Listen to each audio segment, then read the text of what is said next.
Vamos lá, agora a gente segue a Brasília, só que antes a gente vai conversar aqui com o Caio um pouquinho a respeito desse tema, porque às vésperas do julgamento do habeas corpus do Lula, marcado para amanhã, o Supremo Tribunal Federal virou palco de uma batalha de narrativas. Lá chegaram abaixo-assinados a favor e contra a prisão após condenação em segunda instância.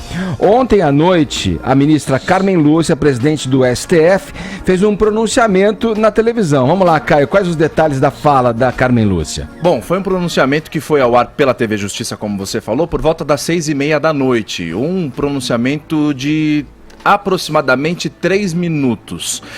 Nesse pronunciamento, a ministra presidente do Supremo Tribunal Federal bateu bastante na tecla sobre a violência social, não a violência do dia a dia, mas a violência que está instalada hoje em dia na sociedade por conta da guerra de opiniões. E ela, por conta disso, defendeu o respeito às opiniões diferentes e também pediu serenidade para que as diferenças ideológicas não resultem numa desordem social. Vamos ouvir. Tempos de intolerância e de intransigência contra pessoas e instituições. Por isso mesmo, este é um tempo em que se há de pedir serenidade. Serenidade para que as diferenças ideológicas não sejam fonte de desordem social. Há que se respeitar opiniões diferentes. O sentimento de brasilidade deve sobrepor-se a ressentimentos e interesses que não sejam aqueles do bem comum a todos os brasileiros. A República Brasileira é construção dos seus cidadãos. A pátria merece respeito. O Brasil é cada cidadão a ser honrado em seus direitos, garantindo-se a integridade das instituições responsáveis por assegurá-los. Esse é só um trecho desse vídeo, desse pronunciamento que durou 3 minutos e 18 segundos, publicado na TV Justiça ontem.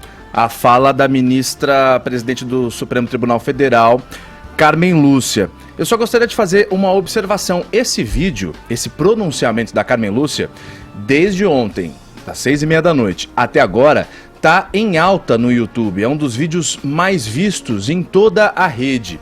E justamente hoje, dia 3 de abril de 2018, em mais de 100 cidades, em mais de 4 países, haverá uma porção de atos em favor da decisão de amanhã, em favor da prisão do ex-presidente Lula, ou seja, é a população apoiando o Supremo Tribunal Federal. Há também uma série de abaixo-assinados feitos, entregues, pedindo a prisão do ex-presidente Lula.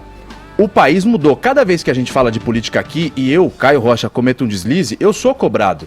Eu imagino também a pressão que existe em cima da ministra Carmen Lúcia. Ela pede serenidade, diferenças ideológicas, ela menciona isso, mas nesse caso, na votação de amanhã, não se trata de uma diferença ideológica, se trata de justiça. O Lula é um criminoso, ele cometeu um crime. Quem fala isso não sou eu, ele foi investigado, foi condenado em 2 instâncias. Então eu queria fazer eco ao apelo do juiz Sérgio Moro, que prestou uma entrevista na semana passada para a TV Cultura, depositando uma confiança no Supremo Tribunal Federal, depositando também uma confiança na ministra Rosa Weber, que deve ser a fiel da balança na votação de amanhã.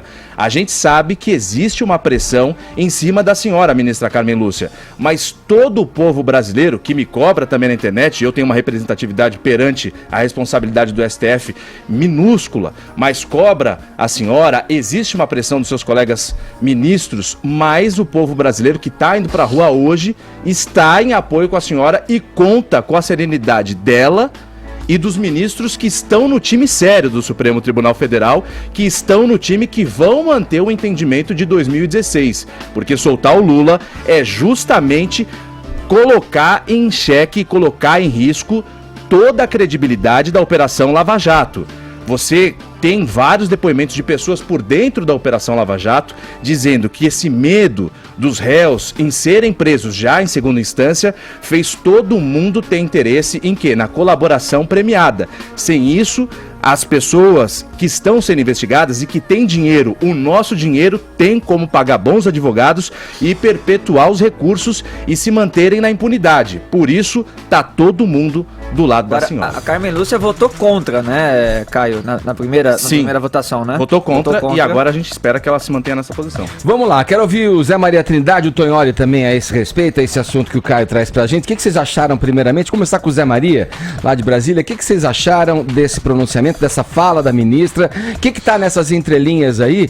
E se você, Zé, acha que a ministra, com esse pronunciamento, reafirma o entendimento de que o resultado do julgamento desse habeas corpus aí será desfavorável realmente ao ex-presidente Lula. Bom dia.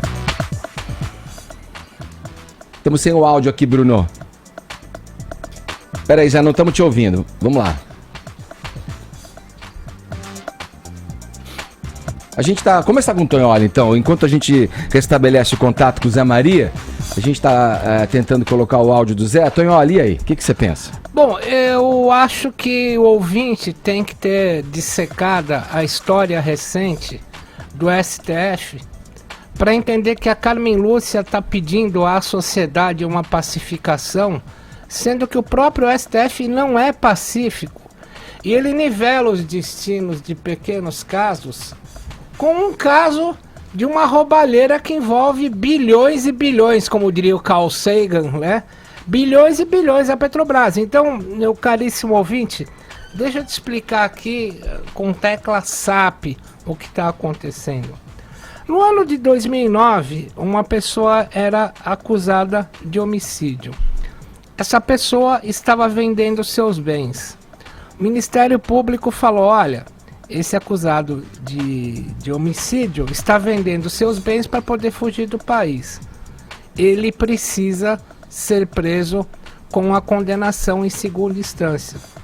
Por 7-4, em 2009, o STF decidiu, ele não vai ser preso mesmo com a condenação em segunda instância. Isso vai de encontro à tese que hoje defende o Lula.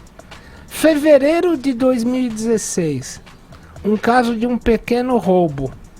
Por 7-4 também, o Supremo decidiu que a pessoa ia ser presa após a condenação à segunda instância. Portanto, o julgamento de 2016 refez a decisão de 2009. Agora vamos dar uma puladinha. Em outubro de 2016, a OAB e o Partido Ecológico Nacional entraram com um recurso para dizer que as pessoas não poderiam ser presas após a condenação à segunda instância. Por 6-5, esse recurso foi negado pelo STF em caráter liminar, ou seja, não fixo. Então vamos somar aqui. Por 2 vezes, o STF decidiu pela condenação em segunda instância. As 2 vezes no ano de 2016 e a primeira vez contra a prisão após a condenação em segunda instância no ano de 2009. Portanto, quem não tem um julgamento pacífico sobre essa questão é o próprio STF. E a ministra Carmen Lúcia está escogitando, está pondo para fora, está pondo culpa na sociedade de uma instabilidade que é uma instabilidade jurídica. Não há uma segurança jurídica no STF hoje sobre se você é preso ou não em segunda instância. Então não adianta ela cobrar da sociedade civil uma postura que o próprio STF não tem clara, levando em conta que a ministra Rosa Weber, que vai ser o voto Minerva nessa quarta-feira na questão do Lula, ela já decidiu por prisão em segunda instância em 58 casos, mas agora ela está propendendo a voltar atrás, dizendo que ela vai seguir o princípio da colegiabilidade, ou seja, vai votar com a maioria dos colegas. Portanto, ministra Carmen Lúcia, não cobre da sociedade uma postura que o próprio STF não tem pacífica consigo mesmo. Você falou da Rosa e ela tem um voto mesmo contrário ao desejo próprio, pessoal, né? Ela acompanhou o colegiado no voto dela, né, Tonholi? Ela usa o princípio da colegiabilidade. Sim, vamos lá. Trindade, agora sim com som. O que você pensa a respeito, Trindade, dessa fala da ministra? O que podemos entender e depreender dessa fala dela? É pressão interna mesmo, viu? Muito bom dia, Edgar, bom dia a todos. Olha, é um discurso comum aqui na Praça dos Três Poderes. Do outro lado do Supremo, o presidente Michel Temer fez esse discurso no momento da posse, de pacificação, e vem repetindo esta mesma postura.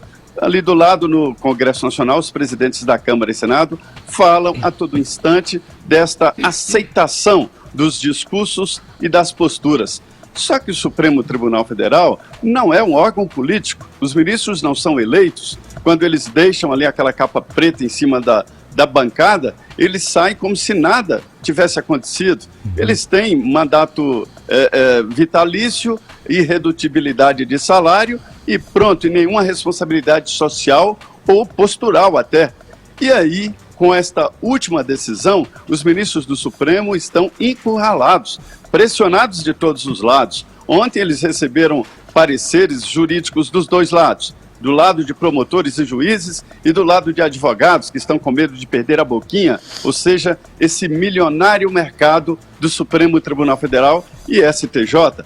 E aí os ministros não estão aparecendo publicamente, não estão podendo viajar em avião de carreira, pressionam a ministra. A ministra está preocupadíssima com a segurança. Se reuniu com o diretor-geral da Polícia Federal, o doutor Garolo, se reuniu com seguranças da Câmara e com representantes da Secretaria de Segurança Pública daqui do Distrito Federal. Então são duas pressões, a externa e a interna.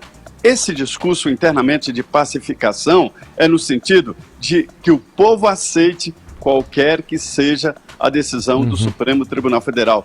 São tempos difíceis, viu, Edgar? Colocaram fogo no Brasil e ninguém tem um antídoto, né? Pois é, e aí todo o clima já criado, né, com divisão, né, quem vai se manifestar na frente do Supremo, quem vai estar à frente do Congresso Nacional, quer dizer, tem todo um clima também armado aí em Brasília, né, Trindade?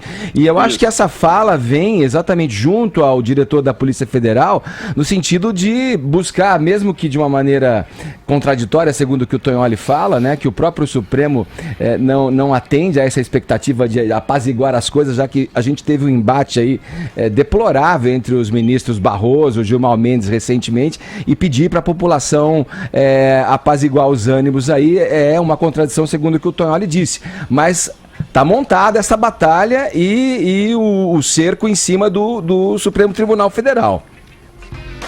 O cerco inclusive físico, já está cercado de grades, segurança reforçada.